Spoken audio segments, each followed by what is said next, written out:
Croeso cynnes I chi unwaith eto heno. Mae'n braf bod yng nghwmni'n gilydd yr rhyddid yna gyda ni. Yng nghyd-destun hynny, ni'n cymryd yn ganiataol yn dyn ni bod ni'n dod yma, rhyddid I ddod, neb yn ymharu ac yn y blaen, a mae'n bwysig bod ni'n manteisio'r y cyfle ac yn diolch am y rhyddid yna. Dros y flwyddyn diwetha, ni wedi bod yn gweddio am eglwysu sydd dan erledigaeth. Ni wedi mynd trwy y llyfryn 2025, dechreuon ni bach yn hwyrach. Mae ambell I gopi fan hyn o 2026. Os ych chi eisiau cymryd un o'r rhain, plis cymrwch nhw ar gyfer bob wythnos o'n i'n neud neu llwch chi'n neud bob diwrnod neu wythnos yn well, achos mae rhyw 52 fi'n credu.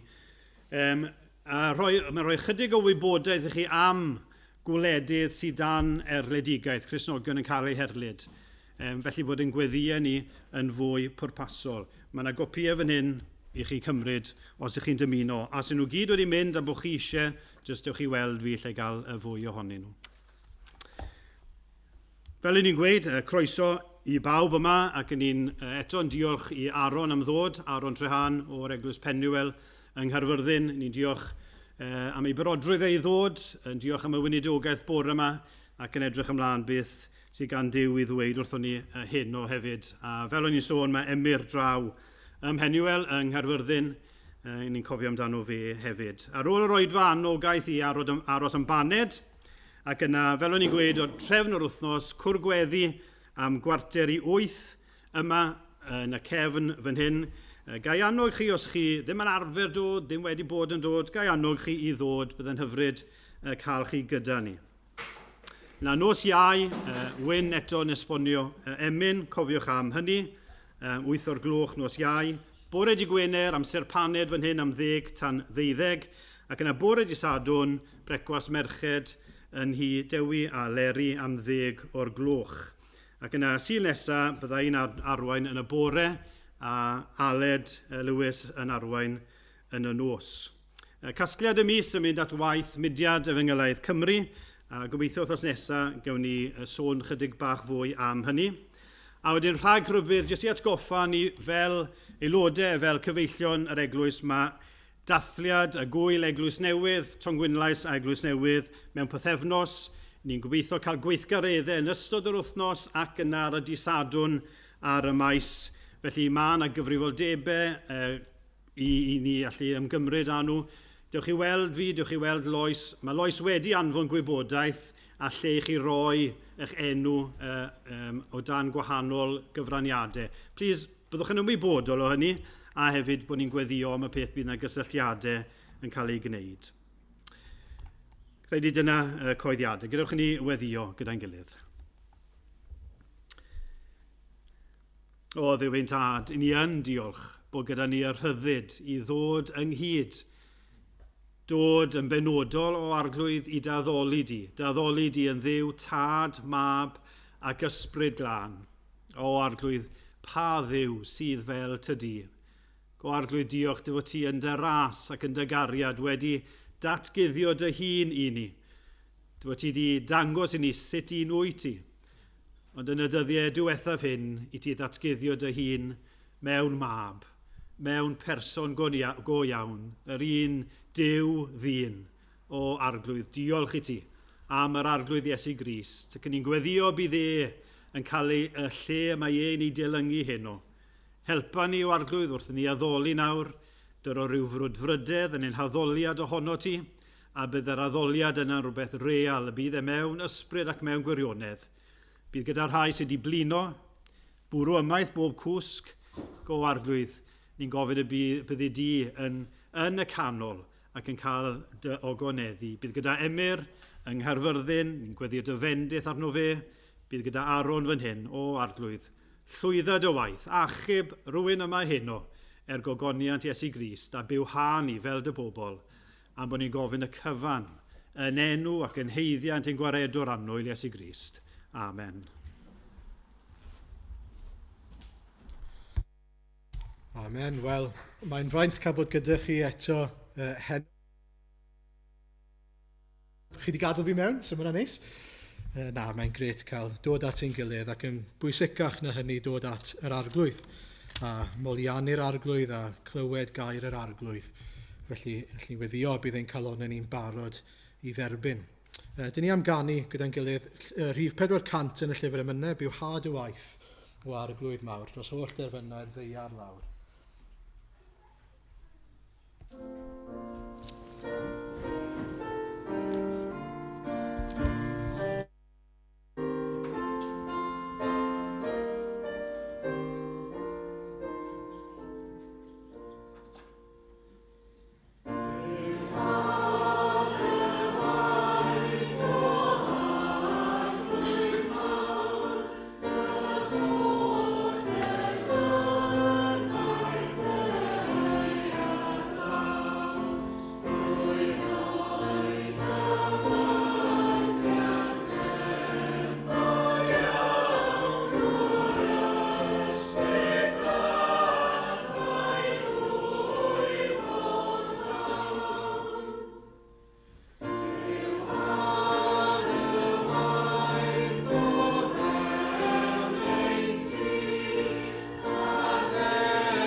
Wel, dwi am ddarllen yn gyntaf nid o Habacuc ond o lythyr Paul at y Rhufeiniaid, penod 12.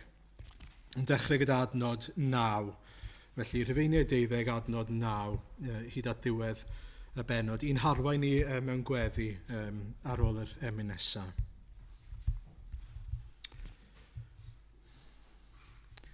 Bydded eich cariad yn ddiragryth. Casewch ddrygioni, glynwch wrth ddaioni. Byddwch wresog yn eich serch at eich gilydd fel cymdeithas. Rhowch y blaen i'ch gilydd mewn parch. Yn ddiorffwys eich ymroddiad, yn frwd eich ysbryd, gwasanaethwch yr arglwydd. Llawenhewch mewn gobaith, safwch yn gadarn dan orthrymder. Daliwch ati i weddio. Cyfrannwch at reidiau'r saint a byddwch barod eich lletygarwch. Bendithiwch yr rhai sy'n eich erlyd. Bendithiwch heb felltithio byth.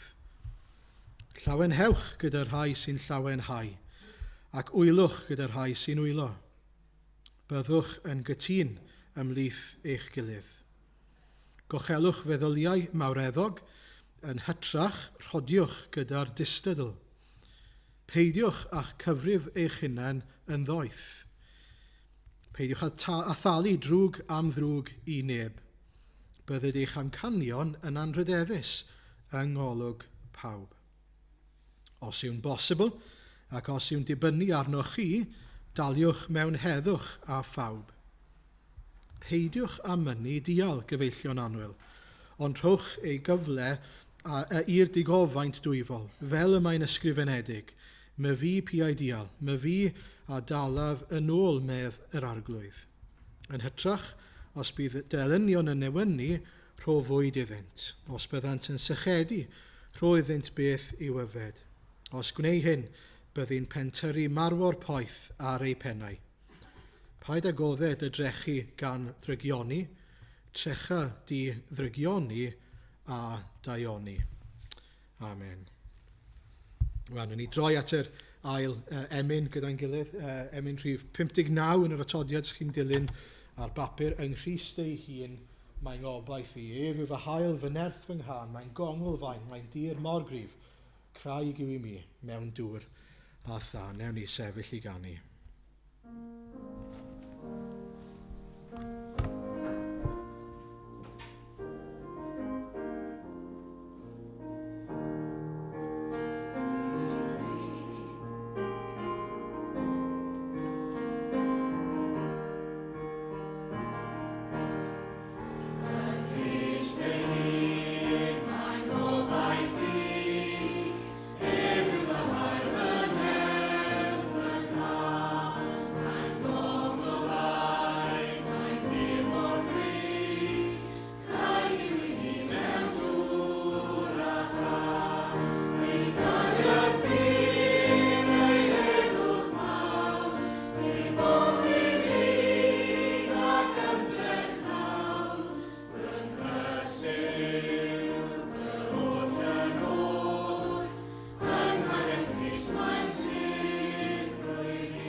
Nawn ni droi at yr arglwydd mewn gweddi gyda'n gilydd.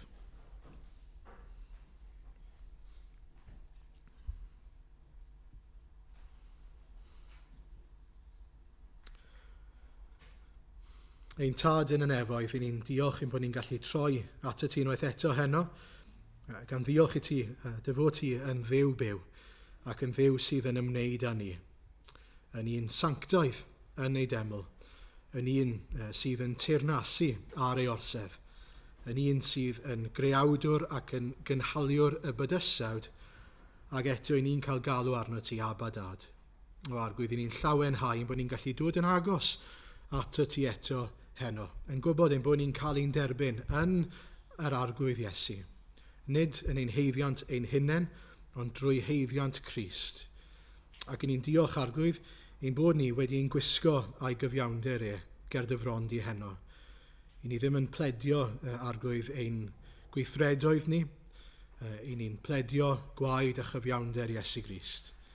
Ac arglwydd wrth i ni ddod felly, i ni'n dod yn cydnabod ein gwendidau ni, ein pechod ni, ein annigonolrwydd ni arglwydd ger dyfrondi, ac yn gorfoleddu fod Crist wedi talu'r pris am y cyfan, a'i fod wedi byw bywyd o fuddod gyfan gwbl yn ein lle ni, ein mwyn ni. Diolch arglwydd fod wedi wynebu y groes, fod wedi wynebu cael ei wawdio, ei giro, ei fflangellu arglwydd, a gwneud sioe ohono fe yn ôl safon y byd. Ac eto ar y groes, i ni'n diolch dy fod ti wedi gwneud sioe o'r holl bwerau drygionus yna oedd yn derbyn di ac o Satan arglwydd. A mae ymdaith y fuddigoliaeth di oedd y groes. I ni felly yn llawenhau dy fod ti wedi concro pechod ac wedi concro angau. Dy fod ti wedi amlygu dy gariad i ni yn yr arglwydd Iesu. Ac arglwydd, ni'n diolch dy fod ti wedi gwneud hynny mwyn i ni gael ein gwneud yn greadigaeth newydd. Ein bod ni nawr yn bobl newydd sydd yn eiddo i ti, yn offeiriaid i ti, yn blant i ti. Ac arglwydd fel plant yn rai sydd nawr yn gallu caru yn ddiragrydd, yn rai sy'n gallu ymroi yn gyfan gwbl i ti yn nerth yr ysbryd. Arglwydd, ni'n edrych ar y rhestr yna ddarllenon ni yn Rhufeiniaid 12 ac yn ymwybodol arglwydd ein bod ni'n anigonol. Ac eto arglwydd, ni'n diolch yn nerth yr ysbryd fod modd i ni i wneud yr hyn rwy ti'n ein galw ni i wneud ac i fod y bobl ti'n ein galw ni i fod. Diolch am rym yr ysbryd, diolch am berson yr ysbryd sydd yn preswylio yn ein calonnau ni. Arglwydd, ni'n gweddio, helpa ni fod yn rai sydd yn cerdded gyda'r ysbryd, yn rhodio yn yr ysbryd os gwelid i'n dda. Ni'n gweddio arglwydd i ti fel y byddwn ni'n darllen nes ymlaen yn Habacuc yn adfywio ein eneidiau ni ar eglwys arglwydd. Y byddi di yn bywhau dy waith fel ni wedi canu. Arglwydd, plis, awn ni di symud yn rymus yno ni heno eto. I ni'n ymwybodol ein bod ni yn aml iawn ac yn fuan iawn yn gallu colli golwg arna ti, ar dy berson di, dy natur di, ac arno ni hefyd arglwydd. Cadw ein sylw ni arno ti, ein llyged ni'n gyfan gwbl arno ti arglwydd Iesu, os gwelid i'n dda. Helpa ni fod yn rai sydd yn caru eraill ac yn digaru di fel rwy ti wedi'n caru ni arglwydd. Helpa ni i ymroi i'n gilydd. Ti wedi'n galw ni i fod yn un corff arglwydd. Helpa ni i wasanaethu y corff ac arglwydd tithen ben ar y corff. Helpa ni arglwydd i fod yn rai sydd yn meddwl yn fwy o eraill nag o'n hunain, yn ystyried eraill yn uwch na ni, fel y gwnaeth Crist i ni, ond bod ni'n darostwng gerbron ein gilydd mewn cariad. Helpa ni arglwydd os gwelid i'n dda i fod yn wahanol i'r byd. Helpa ni fod yn groes i natur ddynol, ac arglwydd i fod yn rai sydd yn amlygu yr un agwedd calon sydd yng Nghrist Iesu yn yr Efengyl. Maddau ni arglwydd, ni'n gallu bod yn araf i ymateb fel hyn. Ni'n gallu bod yn hunanol, ni'n gallu bod yn bobl sydd yn meddwl am ein hunain mor aml. Helpa ni plis arglwydd i roi mwyn eraill, ac arglwydd mewn mawl ac mewn addoliad i ti. Arglwydd, ni'n diolch am y fraint o gael bod yn bobl yn llestri o fawl ac o weithredoedd sydd yn dy blesio di arglwydd. Ydyn ni'n gweddio y bydd ein bywydau ni yn amlygu Crist i eraill os gwelid i'n dda. defnyddio ni, ein tystiolaeth ni. Arglwydd, helpa ni i fod yn hi, arglwydd, yn cyhoeddi Crist i eraill o'n cwmpas ni. Maddau ni, mae yna degau falle wedi codi lle ti wedi agor y drws i ni, rannu Crist gydag eraill, a falle ni heb ei gymryd maddau ni, arglwydd. Please, rho'r rhagor o gyfleon i ni i rannu am ein gwaredwr, am ein unig obaith. Helpa ni fel gafael yn gyfan gwbl, ynddo fe ac arno fe os gweli di'n dda. Arglwydd, wrth i ni ddod at y gair, please gweithio yn ein calonnau ni, pob un ohono ni sydd yma. Helpa ni, arglwydd, i blygu o dan dy air di, o dan awdurdod dy air di, ac i dderbyn yr hyn rwy ti'n ei ddweud wrthyn ni heno eto. Diolch, arglwydd, am y fraint a'r rhyddid sydd gyda ni i fod yma heno. Diolch, arglwydd, am ein cymell ni yma. Diolch, arglwydd, fod na ryddid yn ein gwlad ni i gael dod, arglwydd. Mae fe i ni, os mae ein agwedd calon ni, mae rhaid i ni ddod heno. Na, i ni'n cael y fath fraint o gael dod ger dy fron di a gyda'n gilydd i dy geisio di, i dy addoli di, ac i glywed dy eiriau byw di. Diolch, arglwydd. Diolch i ti. Arglwydd, helpa ni i sylweddoli'r fraint sydd ganddo ni. Ac i ni yn meddwl am rai ac yn cofio am rai, arglwydd, sydd yn colli mas ar y breintiau yna. I ni'n meddwl am Gristnogion mewn gwledydd sydd o dan erledigaeth, arglwydd, fel sydd wedi cael ei grybwyll yn y llyfr Open Doors, arglwydd. Ydyn ni'n cyflwyno ein brodyr yn chwiorydd i ti. Ac yn diolch, arglwydd, dy fod ti gyda nhw, yn ei bendithio nhw, yn llefaru, ei bod nhw, falle, yn methu cynnyll gyda'i gilydd yn gyhoeddus. Please, bydd ar waith, parhau fod ar waith yn ei plith nhw, arglwydd. Ac, arglwydd, hyd yn oed pan dyn ni ddim yn deall, fel o'n i'n clywed bore yma, dy gynllun di a dy fwriadau di, i ni'n llawenhau dy fod ti'n sofran dros bob sefyllfa, mae pob un ohono ni ynddo. Ac felly, arglwydd, i ni'n ymddiried yn dy ffyrdd di. Felly, arglwydd, please parha i dderbyn ein mawl ni ac i symud yn ein plith ni, clod a mawl i ti. Amen. Yna ni ganu cyn i ni droi at y gair te. Y trydydd emyn, rhif 15 yn yr atodiad, dyledwr i ras y dwy fi. Sorry.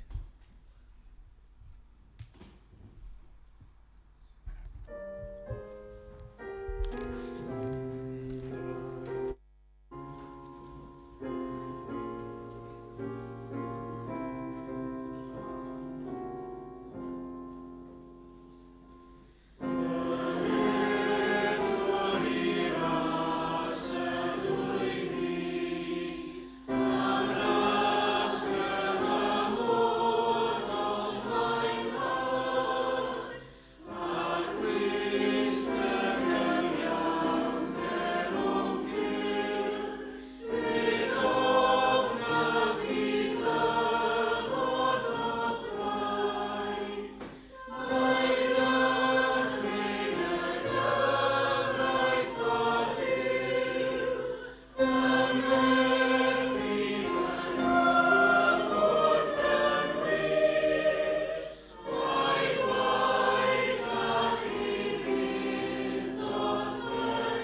Iawn, wel, trwch gyda fi os ys Beibl gyda chi i Habacuc, penod 3. Fe ddarllen y benod yn gyntaf, te. Sori, mae'r boes yn y cefn yn gorfod gwasgu lot o bytymau nawr i fynd nôl. I diwetha'r drefn.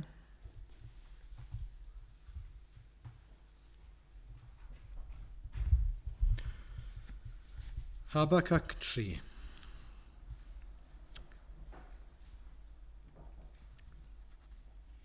Gweddir proffwyd Habacuc ar Sigionoth.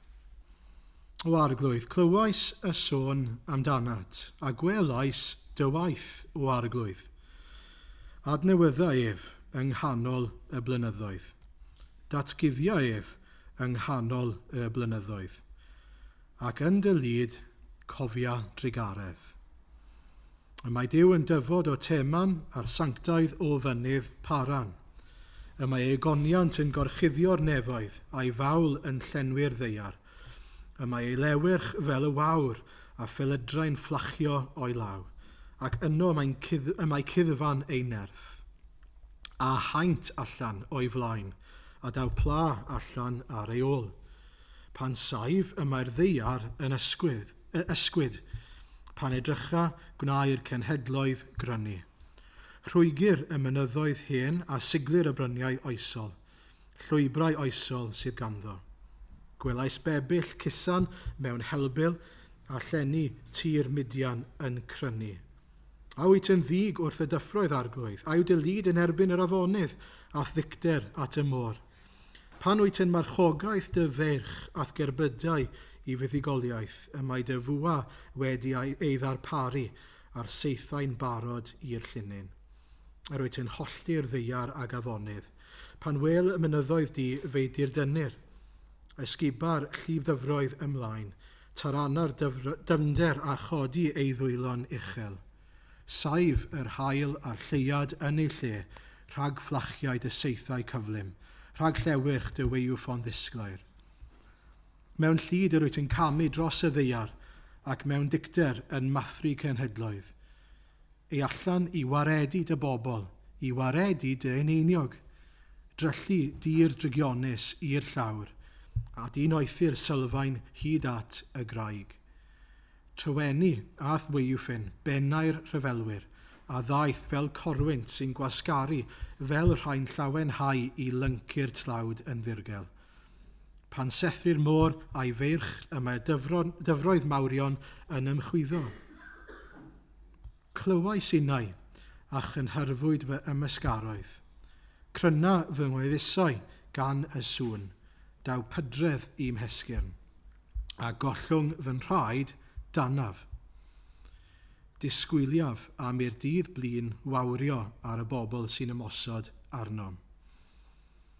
Nag yw'r ffugysbryn yn blodeio, ac nad yw'r gwynwydd yn dwyn ffrwyth, i'r cynheuaf olew ballu, ac nad yw'r meisydd yn rhoi bwyd, i'r praidd ddarfod o'r gorlan, ac nad oes gwartheg yn y beidau, eto llawen ychaf yn yr arglwydd, a llawen haf yn niw fy iachawdwriaeth. Yr arglwydd ddew yw fy nerth, Gwnaf yn rhaid yn ysgafn fel ewig, a phar i mi rodio uchelfannau. Amen. Iawn, wel, i'n atgoffa ni, neu os oeddech chi ddim gyda ni bore yma, dyn ni wedi bod yn edrych ar Habacuc. Llyfr Habacuc, a'r sgwrs sy'n mynd ymlaen rhwng Habacuc a Duw. Ac yn y sgwrs yma, mae Habacuc yn gofyn lot o gwestiynau. Pam arglwydd? Wyt ti ddim yn ymyrryd yn Israel fel oedd Habacuc yn disgwyl iddo fe ymyrryd mewn barn yn ymwybodol bod pethau ddim fel y dylai nhw fod yn Israel pryd hynny. A dyma Duw yn ateb a dweud, fi'n mynd i ymyrryd, ond nid fel wyt ti'n disgwyl i fi ymyrryd. Dwi'n mynd i ymyrryd trwy anfon y gelynion, y Babiloniaid neu'r Caldeiaid yn eich herbyn chi mewn barn. Ac yna mae Habacuc yn gorfod wynebu'r her yma, sut mae'r arglwydd yn gallu defnyddio rai sydd yn ei dibe yn fwy anghyfiawn yn nhw i ddelio gyda rhai sydd yn ei dibe yn fwy cyfiawn.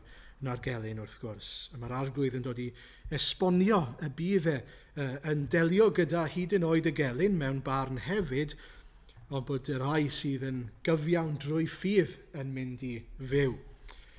Nawr, ar ôl y sgwrs yma, mae gyda ni ymateb Habacuc. Sut mae Habacuc nawr yn ymateb i'r hyn mae'r arglwydd wedi ei ddweud wrtho fe? Bwysig ystyried nag yw e. Pan mae'r arglwydd yn siarad gyda ni, beth yw'r ymateb i ni yn ei roi i'r arglwydd? Wel, yr ymateb sydd gan Habacuc yw i weddio. Gweddio. Sylwch, adnod 1, gweddi'r proffwyd Habacuc. Mae'n ddiddorol oherwydd os chi'n edrych yn ôl, Cwynion Habacuc yw teitlau pennod 1 a'i dod nôl gyda cwyn arall, o nawr gweddi.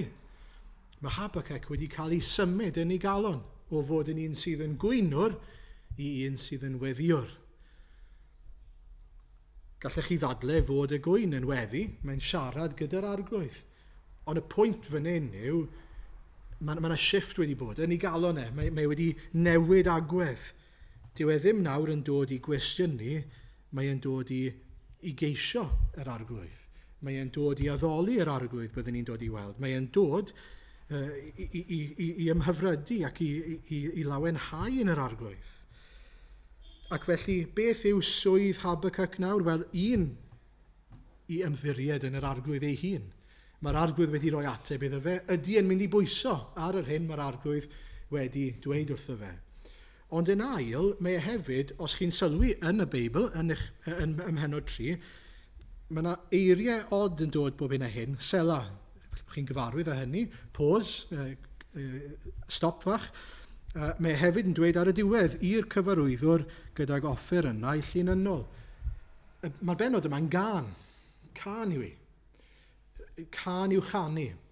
Ac felly, nid yn unig ymateb Habacuc yw e, ond mae hwn yn dod yn rhyw fath o, wel, i ddod yn rhyw fath o anthem.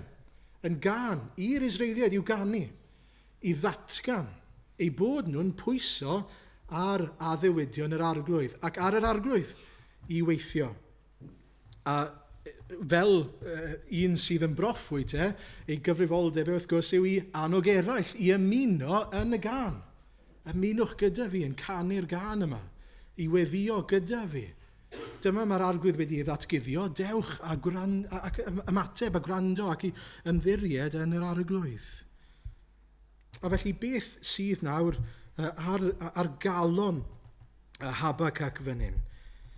Wel, nawn ni edrych arno fe. Mae'n dweud o arglwydd, clywais y sôn amdanat, a gwelais dy waith o arglwydd.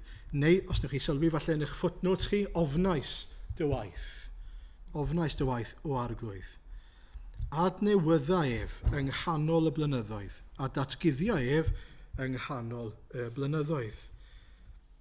Mae'r arglwydd yn rhoi addewid, ac felly mae e'n sefyll ar yr addewid. Mae'n pwyso ar yr addewid yma.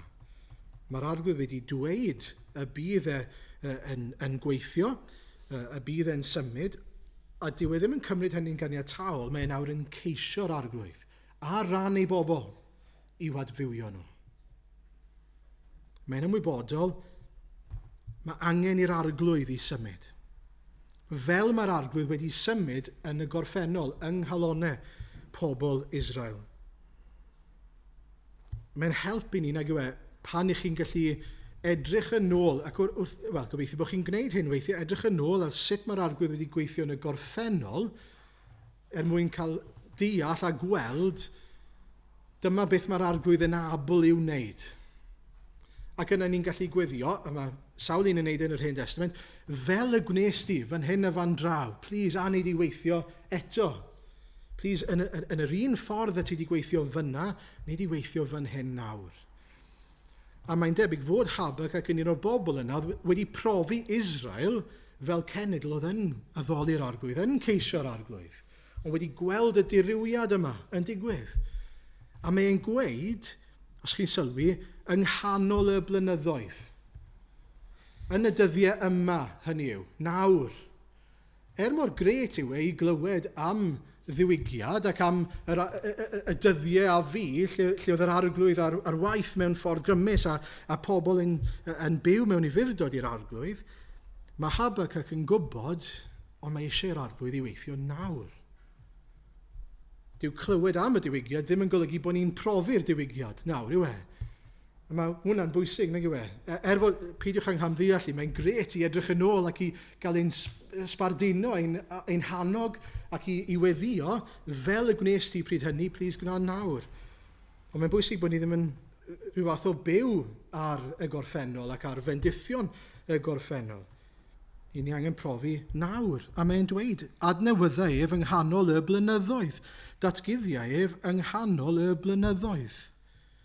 Arglwydd syma fel ti wedi symud yn y gorffennol ymhlith pobl gwirgam, pen galed, styfnig.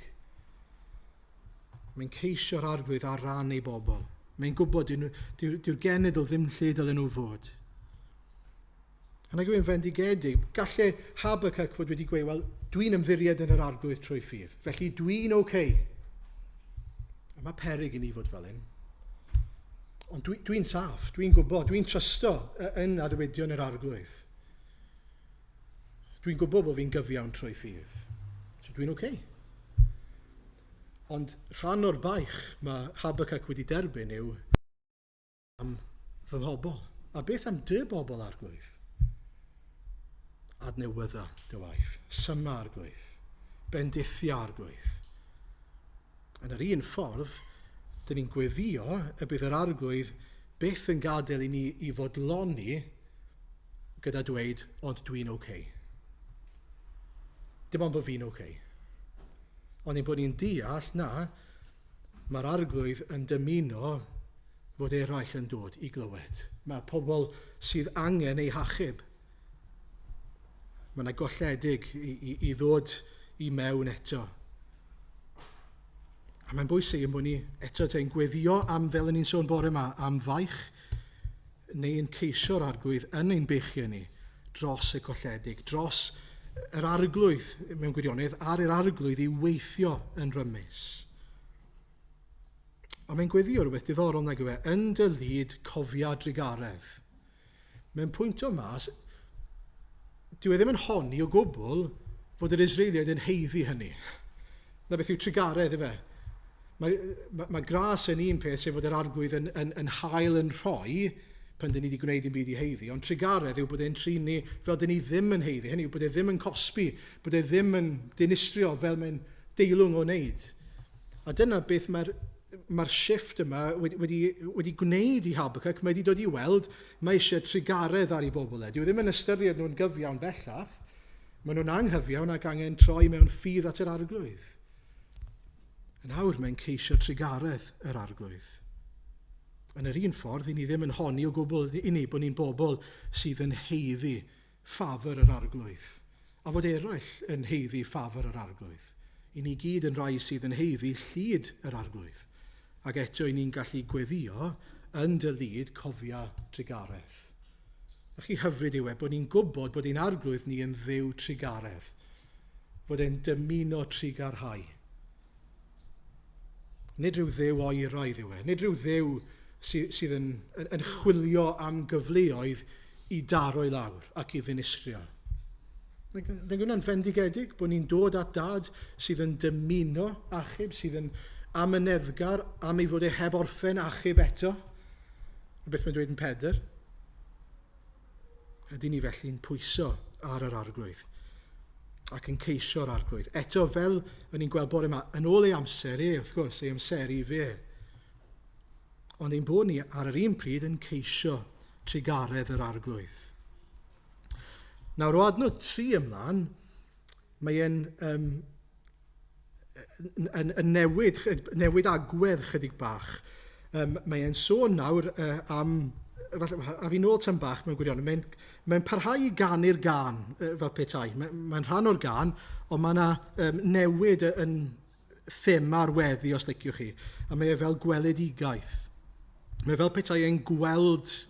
Mae rai yn dadlau bod e'n self-revelation. Mae rai yn dadlau bod e'n...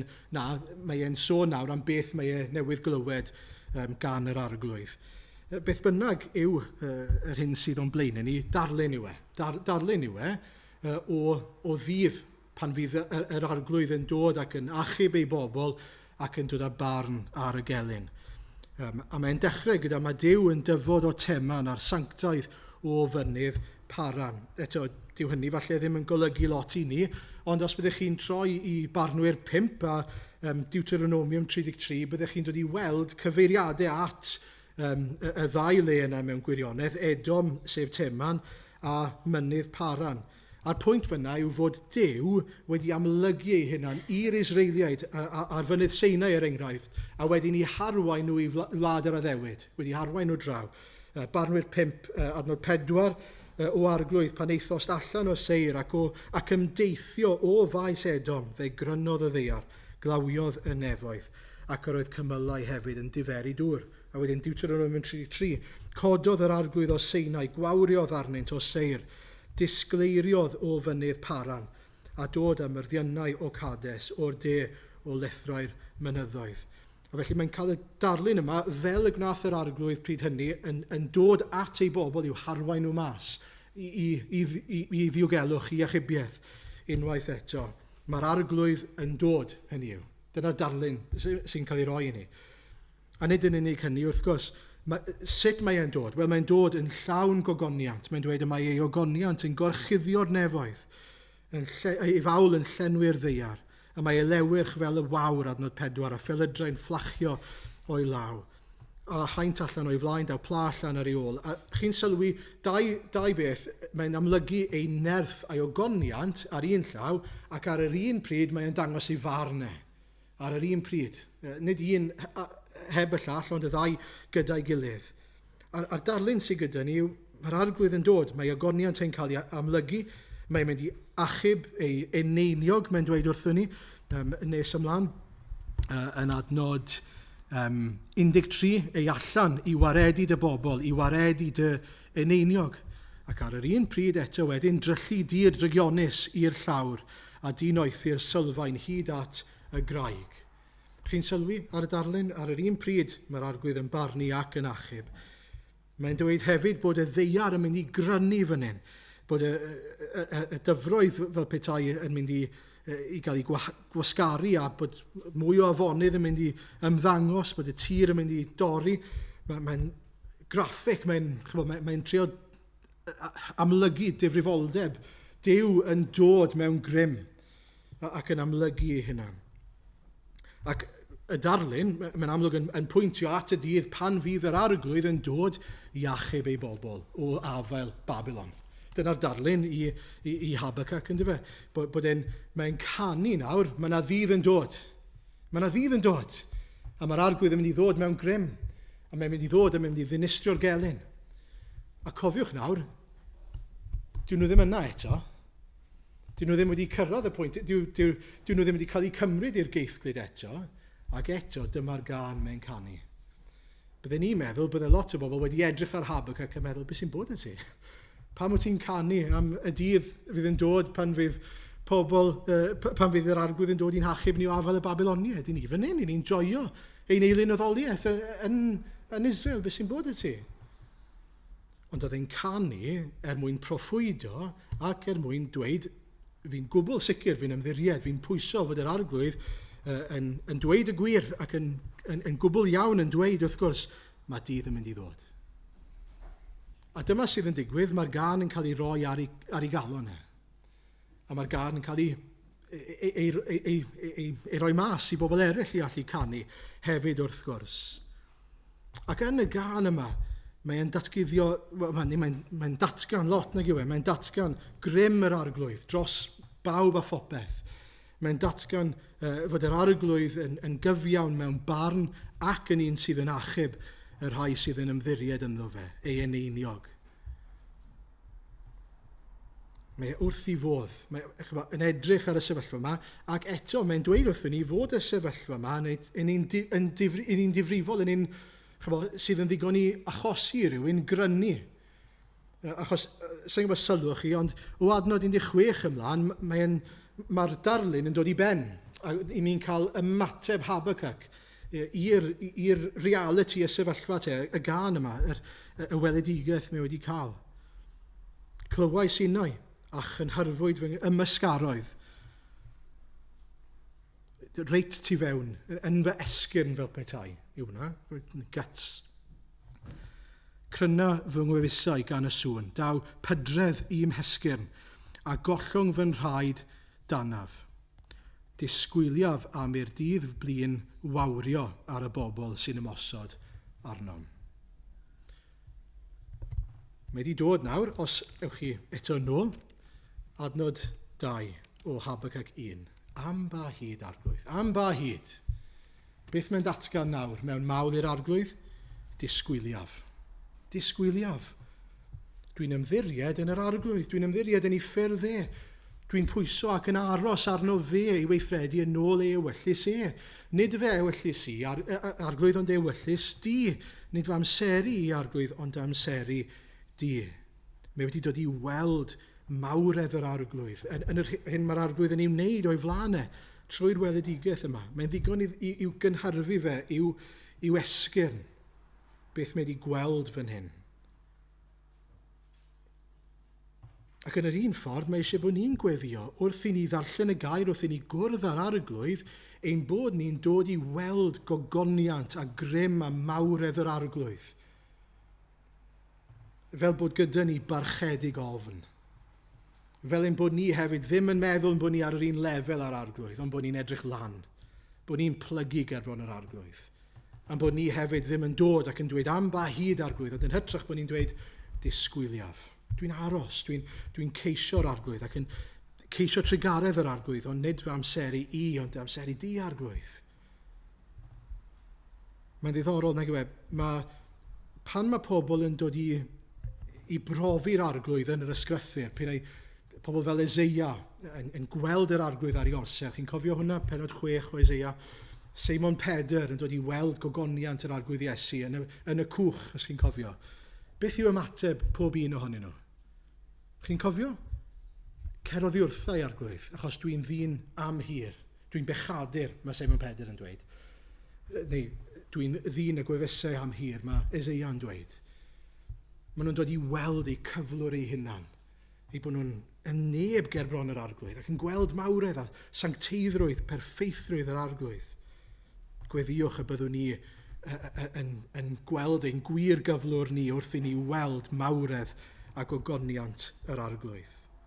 A felly mae e'n disgwyl nawr am y dydd blin i wawrio ar y bobl sy'n ymosod arnyn nhw. Dyw e ddim, sylwch, dyw e ddim yn dweud, fi'n excited am y dydd. Dyw e ddim yn dweud hynny, dyw e ddim yn, fel petai yn ymddwyn, fel petai y dydd yma yn mynd i fod yn gret. Ond mae yn disgwyl i'r arglwydd i weithredu mewn cyfiawnder. Mae'n mynd i fod yn anodd i'r Israeliaid. Jyst i chi gael trial darlunio yn eich pennau. I ni'n gwybod, wrth gwrs, achos bod ni'n gallu edrych ar ddiwedd y stori, maen nhw'n mynd i wynebu y geithglyd, maen nhw'n mynd i wynebu 70 o flynyddoedd ym Babylon yn cael ei gormesu. Mae bywyd yn mynd i fod yn anodd iddyn nhw. A dyna beth mae Habacuc yn rhagweld. Y cyfnod yma, lle maen nhw'n mynd i fod mewn lle anodd, a mae'n mynd i edrych ar falle Israel fan hyn, a gweld dim ffrwyth, a gweld desolation, beth yw hwnna'n Gymraeg, desolation, dim byd ar ôl. Sylwch adnod 17 ymlaen.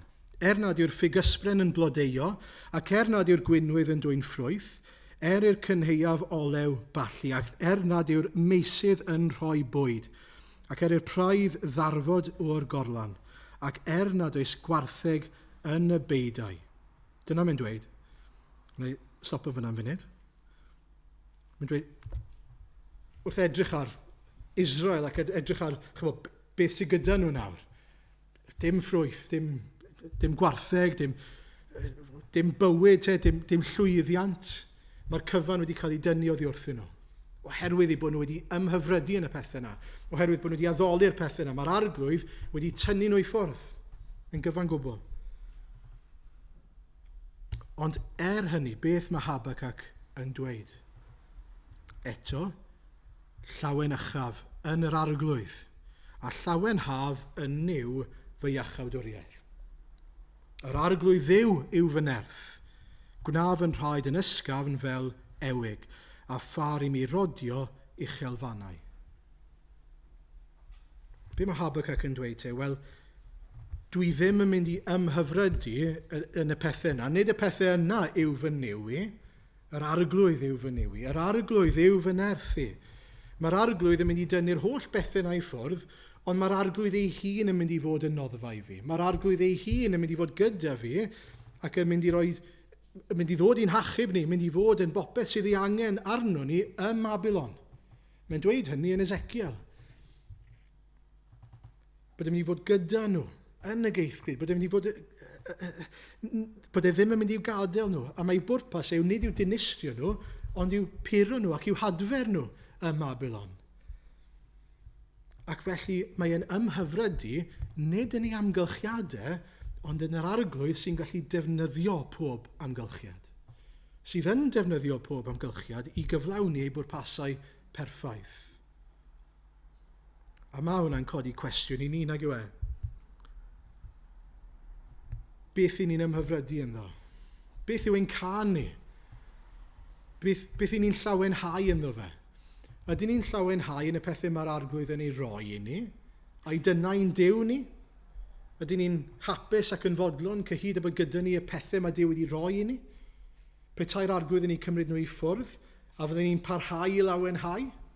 Mae'n her nag yw ei feddwl. A mae eisiau bod ni'n meddwl, oherwydd bwriad yr arglwydd fan hyn, yw i dynnu'r pethau yna i ffwrdd oddi wrth bobl Israel, fel eu bod nhw'n dod i ddeall, gwagedd yw'r pethau yna. Gwagedd yw nhw. Mae'r arglwydd wedi dewis pobl Israel fan hyn, fel darlun, fel cysgod ohono ni, wedi'n dewis ni i fod yn bobl sy'n eiddo iddo fe. Yn bobl sydd yn mwynhau'r arglwydd, yn adnabod, yn gogoneddu'r arglwydd. Dyna'i fwriad ar ein cyfer ni. A mae wedi talu pris dirfawr ei fab mwyn i hynny ddigwydd. Beth yw ein can ni? Beth yw ein llawenydd ni? A'i yr arglwydd ei hun yw e? Neu'r pethau mae'r arglwydd wedi roi i ni? Un ffordd hawdd o allu dirnad, beth yw'r ateb i'r cwestiwn yna, yw pan mae pethau'n mynd o'i le, i ni'n parhau i lawenhau'n yr arglwydd neu ddim. Neu pan mae pethau'n mynd o'i le, i ni'n dweud, wel arglwydd, sut wyt ti'n disgwyl i fi lawenhau fan hyn?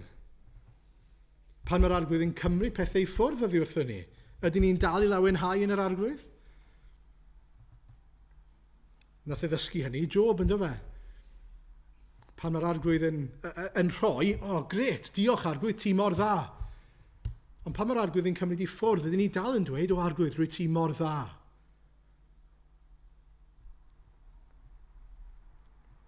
Mae Habacuc yn dysgu yn y broses yma. Ar y dechrau, os chi'n cofio, doedd e ddim yn llawenhau yn yr arglwydd, oherwydd oedd e'n gadael i'w amgylchiadau fe liwio'r ffordd oedd e'n ymwneud â'r arglwydd. Am ba hyd arglwydd, ti ddim yn gwrando arna, ti ddim yn hyn, ti ddim yn llall. Nawr, beth yw ei ganau? Dwi'n llawenhau yn yr arglwydd. Beth sydd wedi newid yn amgylchiadau Habacuc? Dim byd. Mae'n dal yn yr un lle, mae'n dal yn yr un Israel, ymhlith pobl sydd yn parhau i fod yn wrthryfelgar. Mae'n dal yn wynebu y geithglyd i Babylon. Dyw'r amgylchiadau ddim yn well. Os rhywbeth gallech chi ddadle ar ddiwedd Habacuc 3, mae amgylchiadau Habacuc yn wath nag ar y dechrau. Achos nawr mae e hefyd yn gwybod bod y Babyloniaid ar y ffordd. Okay? So mae wedi dod o sefyllfa lle oedd e'n meddwl bod pethau'n wael yn Israel, ond nawr mae'n dod i ddeall bod mae'r Babyloniaid ar y ffordd hefyd. Ond mae'n well off. Mae'n well off. A mi fod e nawr nid yn gorfoleddu yn unrhyw beth ond am yr arglwydd ei hun. Yn llawenhau yn yr arglwydd, yn pwyso ar yr arglwydd, yn ildio i ffyrdd yr arglwydd. Gai ofyn i chi, beth yw eich can chi? Dyma gan Habacuc. O'n i'n wrth baratoi, o'n i'n wyndro i'n hynna, a diwn ddim yn yr ysgrythur, na dim byd, o'n jyst meddwl i fi'n hynna. Tybed o'n nhw'n canu'r gan yma wrth fynd i Babylon. Tybed pan o'n nhw yn Babylon, o'n nhw'n canu'r gan yma, yn atgoffa eu hunan. Mae'n dod yn ôl, mae'n dod i achub ein uniog, mae'n dod i farnu y gelyn. Byddwn ni'n gobeithio bod nhw, ac hyd yn oed ym Babylon, bod nhw'n dal i ganu, dwi'n llawenychu yn yr arglwydd. Fe yw fy nerth, dwi'n pwyso arno fe, dwi'n ymddiried ynddo fe, i wneud beth mae wedi dweud y bydd e'n gwneud. Na chi fendigedig yw bod gyda ni arglwydd sydd yn eirwyr. Ac felly, pan mae e'n gaddo, allwn ni fod yn sicr y bydd e'n cyflawni. Bydde rhain mewn dagre, fi'n gwbl sicr, yn torri calon wrth gael eu caethgludio i Babylon, eto gyda'r addewid yma yn eu dwylo nhw. A felly maen nhw'n gallu profi y llawenydd. Maen nhw'n gallu dweud, dyw'r ffugysbren ddim yn blodeuo, dyw'r gwynwydd ddim yn dwy'n ffrwyth, ac eto, dwi'n gallu llawenhau'n yr arglwydd. Mae'n eiddo i fi a fi'n eiddo iddo fe. Trwy ffydd, dwi'n ymddiried yn ei ffyrdd e, dwi'n ymddiried y bydd e'n achub. Nag yw yn fendigedig bod ni'n gallu dweud beth bynnag ein amgylchiadau ni, beth bynnag sy'n digwydd yn ein bywydau ni, dwi'n dal gafel yn yr arglwydd, ond yn bwysicach mae'r arglwydd yn dal gafel ynddo fi. Fe yw fy nerth, fe yw fy noddfa, popeth sydd ei angen arno i. A felly rhai anogaethau ni heno. 4 P i'ch helpu chi gofio. Yn gyntaf, pwyllwch. Pwyllwch, disgwyliwch wrth yr arglwydd. Os ych chi unrhyw beth fel fi, dwi'n gallu bod mor ddiamynedd. Hyd yn oed yn fy ngweddiau, fi wedi dod i sylwi. Hynny yw, mae'r arglwydd yn dysgu amynedd i ni, nag yw e, wrth i ni ddisgwyl wrth yr arglwydd. Mae'n dysgu ni i ddal ati i bwyso ac i ymddiried. Diolch i'r arglwydd bod pethau ddim yn ôl fy amseru i. Na'r cwbl allai weid. Mae amseru fe, mae ffyrdd e, mae feddyliau fe yn berffaith. Dyw fy rai i ddim. Felly dyn ni i bwyllo ac i aros wrth yr arglwydd, disgwyl wrth yr arglwydd. Yn ail, pwyswch ar yr arglwydd. Pwyso ar ei natur, pwyso ar ei addewidion. Sylwch, dyw Habacuc ddim jyst yn pwyso ar yr addewidion, mae'n pwyso ar ei natur e hefyd. Hynny yw, mae'n gwybod fod yr arglwydd yn dduw trigaredd, sydd wedi gweithredu yn ôl ei gariad a'i trigaredd yn y gorffennol. Mae e'n pwyso ar hynny. Fel y buos di'n trigarog o'r blaen arglwydd, plis bydd gyda ni. Mae hwnna'n bwysig bod ni'n cofio hynny ac yn gwneud hynny. Fel y gwnes di symud mewn nerth ac adfywio dy bobl 100 mlynedd yn ôl, ni di wneud eto heddi yn ein dydd ni yn y blynyddoedd yma arglwydd.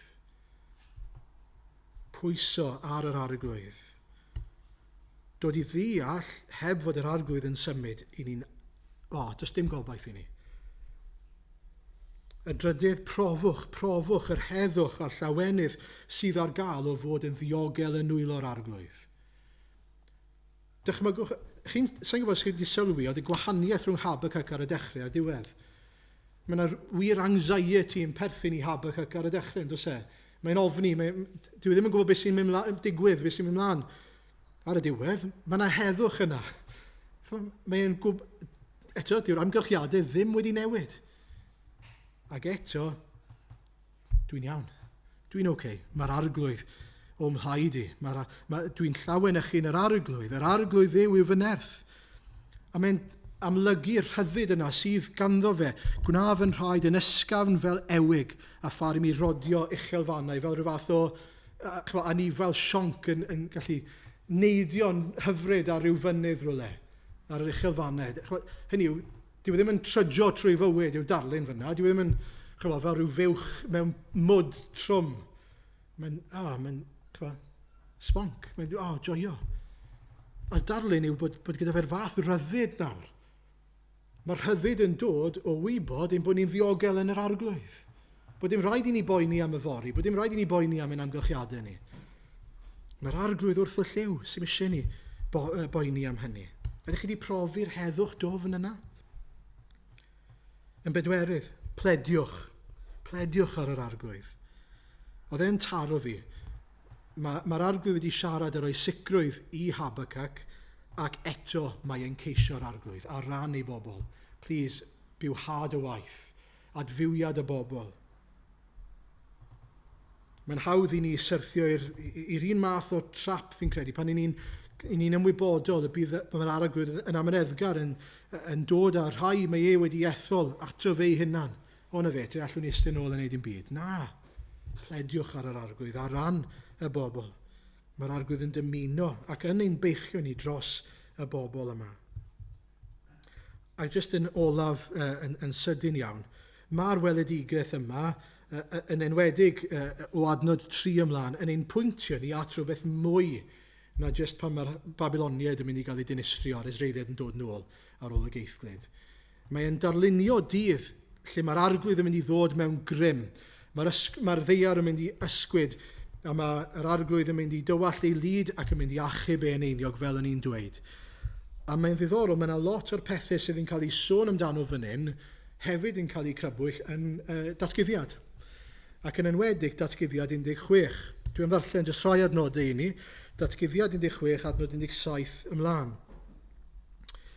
Arllwysodd y seithfed ei ffiol ar yr awyr, a daeth llais uchel o'r deml, o'r orsedd, yn dweud, yma'r cwbl ar ben. Yna bych fflachiadau mellt a sŵn terannau, a bu hefyd ddeargryn mawr na ddigwyddodd ei debyg o'r blaen yn hanes y ddynolryw ar y ddeiar, gan mor fawr ydoedd. Holltwyd y ddinas fawr yn 2 rhan a syrthiodd dinasoedd cenhedloedd. Cofiodd Duw Babylon fawr a rhoi iddi gwpan gwyn llyd ei ddigofaint. Chi'n cofio ni'n clywed am hwnna bore yma? Ciliodd pob ynys a diflannodd y mynyddoedd o'r golwg. A'r bobl disgynnodd o'r awyr genllysg mawr, yn pwyso tua 4 kilogram ar 10 ar 20 yr un. Ond cablu Duw am wneithant am bla'r cenllysg gan mor llym oedd y pla hwnnw. Y darlun sydd gyda ni ar y diwedd fyna, wrth i'r arglwydd ddod i farnu, wrth i'r arglwydd ddod, mae'r ddeiar yn crynu, fel yn Habacuc, pennod 3. Mae'r arglwydd yn tywall ei lyd mas. A mae'n ein pwyntio ni at ddydd. Dyn ni i ganu heddi am y dydd sydd i ddod. Dyn ni, ein can ni, mae'r arglwydd wedi dod a mae'r arglwydd yn dod eto. I ddod â popeth i gyflawnder. Mae'n mynd i orffen ei waith. Mae'n mynd i achub yn gyfan gwbl ei eneiniog fel petai. Mae'n mynd i ddinistrio yr un drwg, Babylon, a'i holl bobl. Ydyn ni'n canu'r gan? Ydyn ni'n pwyso ar hynny? Ydyn ni'n datgan hynny? A mae'n bwysig nag yw ein bod ni'n cofio ac yn hoelio'n sylw ar hynny. Mae yna ddydd yn dod. Dyn ni ddim yn gwybod pryd, a felly beth dyn ni fod yn gwneud? Disgwyl. Disgwyl wrth yr arglwydd.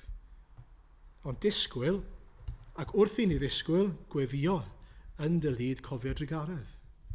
Plis trigarha wrth yr rai yn cwmpas ni arglwydd. Ein teuluoedd, ein ffrindiau, cydweithwyr, yr rai i ni ddim yn nabod ein gelynion ni. Ydyn ni'n ymuno felly yn y gan. Ydyn ni'n datgan, ydyn ni'n moli, ydyn ni'n mawrygu'r arglwydd ac yn ymhyfrydu ynddo fe nid yn yr hyn mae e wedi ei roi i ni. Chi'n gweld oedd yr Israeliad wedi derbyn gwlad yn dyn nhw. A gwlad ffrwythlon iawn. Beth ddigwyddodd oedd wnaethon nhw ddechrau addoli y wlad yna yn hytrach na Duw. Mae temptasiwn i ni yn dos wneud mwy o'r pethau mae'r arglwydd yn ei roi i ni na'r arglwydd ei hunan. Gweddiwch mai fe fydd ar yr orsedd yn ein calonnau ni. Mae fe sy'n cael y priod le yn ein calonnau ni. Pob un ohono ni, clod a mawl i'w enw fe. Amen. Wel, dyn ni am orffen ac ymateb trwy ganu emyn. Fi'n credu sydd yn newydd i chi. Nid yn fy eiddo oll mae'n werth. Mae'r emyn yma, dwi'n credu os dwi'n iawn, yn seiliedig ar hyn, a beth dyn ni newydd ddarllen, llawenhau yn yr arglwydd. Nid yn fy eiddo oll mae'n werth, nac yn fy ngallu brin am nerth, ond yng nghlwyfau costus cariad pur ar y groes. Felly nhw'n ni sefyll i ganu gyda'n gilydd.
Diolch Iesu dy fod ti yn ddigon.